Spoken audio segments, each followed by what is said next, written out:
You're watching Headlines Today. I'm Maha Siddiqui. Now, everybody is talking about Arvind Kejriwal. Every politician seems to be scared of Arvind Kejriwal. Every man on the street is hopeful of hearing something new from Arvind Kejriwal. This is one name that India seems to be very aware of. But the more important question doing the rounds is, why is everyone afraid of Arvind Kejriwal? That is what we'll go into in the next half an hour on Headlines Today, providing not the answers to the questions, but telling you the story of India's most dangerous man.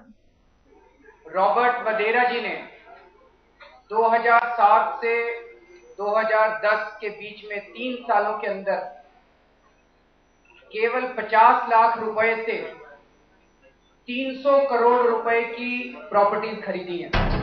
On October 5th, 2012, Arvind Kejriwal decisively and convincingly came out of the shadow of his mentor, Anna Hazare. His expose of Sonia Gandhi's son-in-law, Robert Vadra, caught the country's imagination. 5 days later, Kejriwal seized an opportunity to corner Union Law Minister Salman Khurshid when a sting operation by Headlines Today revealed financial irregularities in a trust for the disabled chaired by him. 7 days after that, his target was BJP President Nitin Gadkari.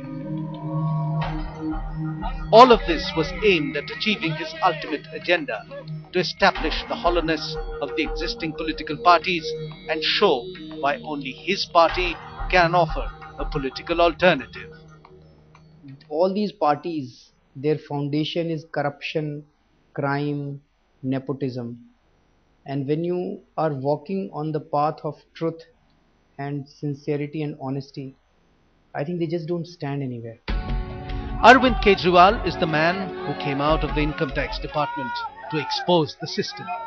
In the process, he turned himself into middle-class India's favorite muckraker. पहले हम लोग सोचते थे ये बड़े powerful लोग हैं, बड़े शक्तिशाली लोग हैं. जब से हमने इन लोगों को चैलेंज करना चालू किया है जी, तो ये नज़र हमारे पास कुछ नहीं था. हम कुछ नहीं है, हम बहुत छोटे लोग हैं, हम बहुत आम लोग हैं इस देश के, और भ्रष्टाचार से दुखी थे, गुस्सा था. जब से हमने सच्चाई के रास्ते पे चलना चालू किया तो पता चला कि ये लोग तो छुई मुई लोग हैं, कोई शक्तिशाली नहीं है, इनके पैरों के नीचे जमीन नहीं है. He seemed an unlikely candidate to take on the might of the well-entrenched and comfortable Indian polity. He's neither the conventional orator, nor does he have the moral authority of someone like Anna Hazare. What the India Against Corruption movement and Arvind Kejriwal himself has been able to do is to convert these issues into bigger political issues which deal with the nexus between business and politics. Yet, his extraordinary appeal lies in his very ordinariness. People say it comes from utter incorruptibility, from immense self-belief and powerful convictions. Kejriwal says he has been forced to enter politics. Kejriwal says he wants to turn the clock back to 1947 and redefine India's government. And that is why, in the eyes of India's political class, in the eyes of netas big and small, in the eyes of the corrupt and the immoral, Arvind Kejriwal is India's most dangerous man. With Swastika Mehta in Delhi, Shujoy, Headlines Today. Well, his life began very much within the parameters of the middle class. Nothing extraordinary. Even the ambitions he spouted were middle class. Engineering degree, IIT, civil services exam, government service. This is the story of a man who grew up within the system and then suddenly seemed to have rebelled against it. It was the year 1968. A day after the Independence Day, was born a child in the small North Indian town of Hisar, Haryana. The child was named Arvind Kejriwal. His father was an engineer, and a young Kejriwal spent his youth in places like Sonepat, Mathura and Hisar. But Kejriwal's first moment came in 1985, when he got through the entrance to the prestigious IIT Kharagpur. For 4 years, he rubbed shoulders with the best and the brightest. And in 1989, armed with a BTech in mechanical engineering, Kejriwal joined Tata Steel. But he quit his job in 1992 and spent some years working with Mother Teresa's Missionaries of Charity in Kolkata, the Ramakrishna Mission in Northeast India, and Nehru Yuva Kendra, flourishing the seeds of crusadership in him. The same year, he joined the Indian Revenue Services after passing the Civil Services examination. For 14 years, Kejriwal served the government of India. As an income tax commissioner, I had much more powers than are enjoyed by an ordinary member of parliament. An ordinary member of parliament just has 2 crores or 5 crore rupees a year, and he has to do whatever his party asks him to do in the parliament. He has no powers. An income tax commissioner can raid anyone, he can summon anyone, he can seize any documents, he can seize any property. He has so much of powers. In February 2006, though, he voluntarily resigned from the IRS as Joint Commissioner in the Income Tax Department. The crusader was back again, and this time for good. Many issues, now we are putting the teams together. We have put a team together for farmers issues, where farmers leaders are there, the experts are there. We are putting a team together for land acquisition issues. We are putting a team together for judicial reforms issues. We are putting teams together for many issues where the experts and people's movement leaders will come together, and we are trying to have both the viewpoints. There are some contentious issues in this country. We are trying to have people which represent both the viewpoints. Kejriwal founded Parivartan, a Delhi-based citizens' movement which works on ensuring a just, transparent and accountable governance.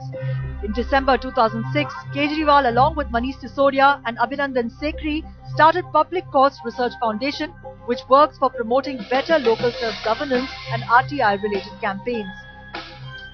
The same year, he was awarded Raman Magsaysay Award for Emergent Leadership for activating India's right to information movement at the grassroots.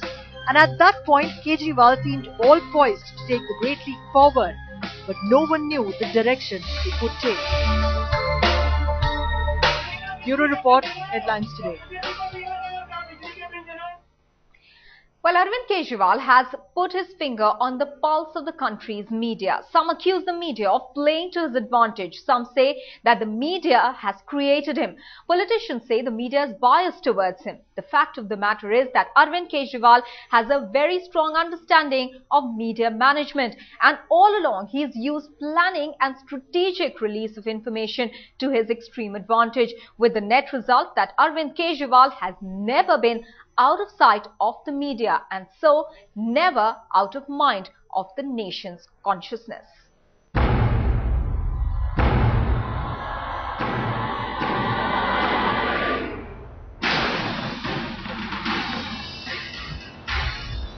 A to-be politician, always making headlines even before his baptism as a Neta. Arvind Kejriwal is busy engineering political change. The engineer-turned-activist became the topic of debate and public analysis when he parted ways with Anna Hazare's non-political anti-graft crusade. ये पूरी उम्मीद है वो वापस आएंगे। वो आएंगे जरूर, उनको भी समझ में आएगा कि बीजेपी के से वो नहीं है और हमारे बीच में कोई मतभेद नहीं। But those who predicted he was a spent force had no idea about Kejriwal's future plans, the guerrilla warfare tactics he had planned much ahead. So while political pundits bickered, Kejriwal had his strategy ready. The more he raised his voice, the more headlines he made. The more he upped the ante against politicians, the more people loved him. Kejriwal knows just how much India's mango people dig Neta bashing. प्रधानमंत्री बनने का सपना है अरविंद केजरीवाल का, क्या ये सच है? नहीं, ये सब बिल्कुल झूठ है। मुझे प्रधानमंत्री नहीं बनना देश का, और मैं एक आम आदमी रहना चाहता हूं, और मैं चाहता हूं कि हफ्ते 10 दिन में अपने परिवार के साथ एक फिल्म जाके देख सकूं, एक आम आदमी की तरह। आखिरी पिक्चर आपने कौन सी देखी? OMG। ये इसमें बात होती है। We are now taking you inside Kejriwal's media strategy cell, the brainstorming center where T. Kejriwal remains busy, closely monitoring every one of the IAC chiefs' moves and how they have been received across media channels, newspapers and the internet. The team understands the importance of the written and the spoken word. They plan everything to the minutest detail, which interview should be an exclusive and when to oblige with a Janta soundbite. So you're briefing at 3? नहीं, briefing नहीं है।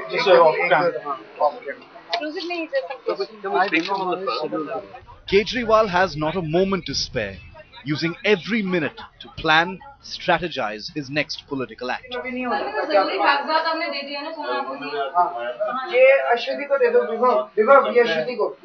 The shutterbugs are already haranguing for his response, counter-attack. Even in the middle of interviews, the next move is already being planned. It was due to this planning that Kejriwal rose to the challenge that even the opposition didn't have the courage to take up. The information about Robert Vadra was available in the public domain for over a year, but it was Kejriwal who raised questions on those suspicious deals. It was at that moment that Kejriwal arrived on the political scene. His images right next to Sonia Gandhi and the Prime Minister, on channels and in newspapers. I think both Arvind Kejriwal and Prashant Bhushan have been very good in utilizing the media. But Kejriwal always had the will, even when he was standing behind Anna Hazare, even when he was not the headline. And when the Anna Topi was replaced by the Arvind cap, Kejriwal came up with an Aam Aadmi masterstroke. He is modelling himself as a politician with a difference, an angry young man who will fight for the people's cause, turning the searchlight on a corrupt system, striking a chord with the middle class. The Kejriwal phenomenon has taken shape at a surprising pace, and that's because he has changed the rules of India's political game. With Anjana Kashyap, Bureau Report, Headlines Today. Well, Kejriwal is now a household name. He's entered the drawing rooms of the Indian middle class, dominating dinner table conversations. Arvind Kejriwal has forced cameras to zoom into the suspicious and the corrupt ways of the Indian political class. We now take an extreme close-up shot of the graft-buster's life and style, how life has changed drastically for him in more ways than one. For his family, Kejriwal is promising change. How much of a change has that promise brought in the lives of the Kejriwals? Let's find out. Arvind and Sunita Kejriwal begin their day like any other Indian middle-class family. At the breakfast table, on the menu, some planning, some banter. Sunita is a serving IRS officer, and with Kejriwal going political, she has to do the balancing act between her professional and personal life. She runs the Kejriwal household, as her husband goes about cleaning up the country's corrupt political class.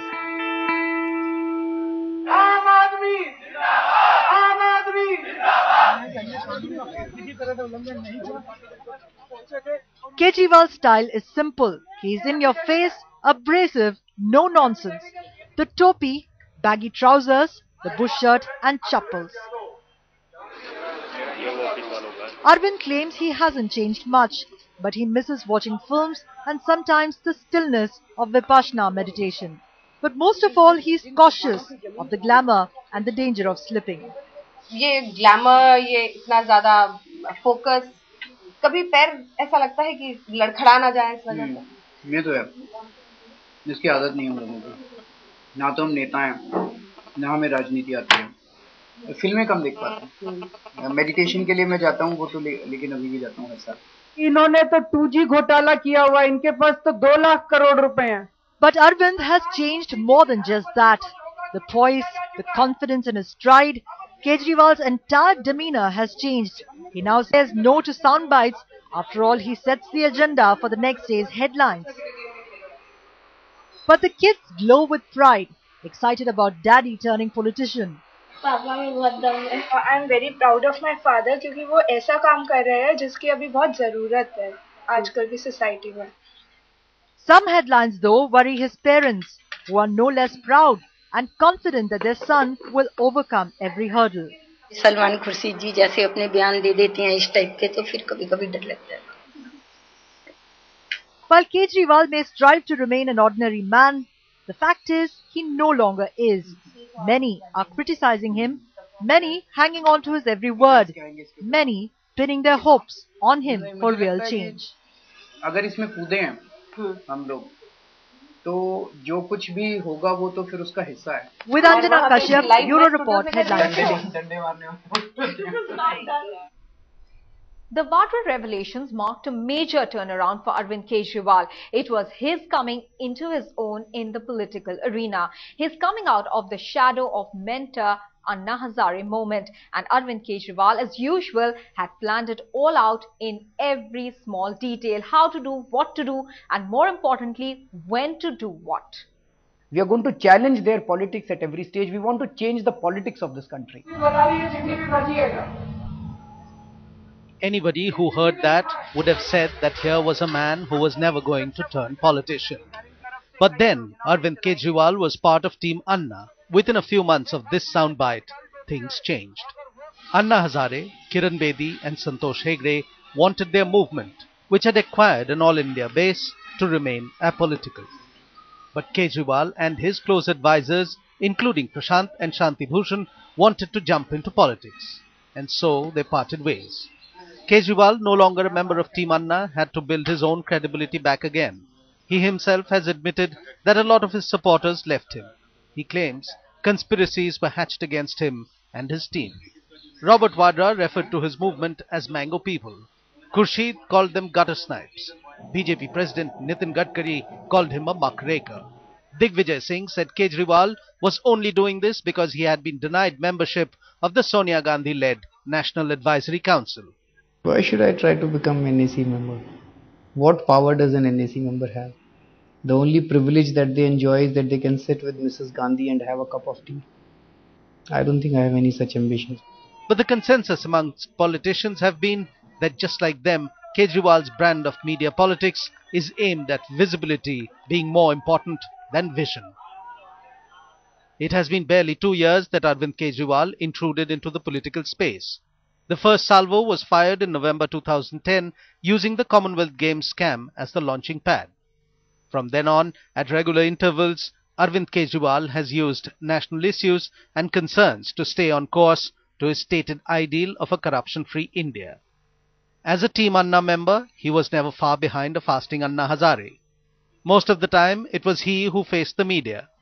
Even when a fasting Anna Hazare fielded questions by journalists, it was Kejriwal who provided the answers. However, by the end of September 2012, his next big thrust at anti-corruption was ready for public consumption. The entire month of October, with a well-planned out regularity, Arvind Kejriwal hit out at the political masters of India. No one was sacrosanct, no name safe from the threat of exposure. The system hit back, but even that was used to advantage Kejriwal. Kejriwal's objective seems clear. His team is working overtime, reaching out to specific constituencies to give its future political party a base beyond that of an agitated middle-class urban section of society. The stakes are high, and for Kejriwal, it is a fight for the future. He knows that he needs much more than media attention to be able to make a difference.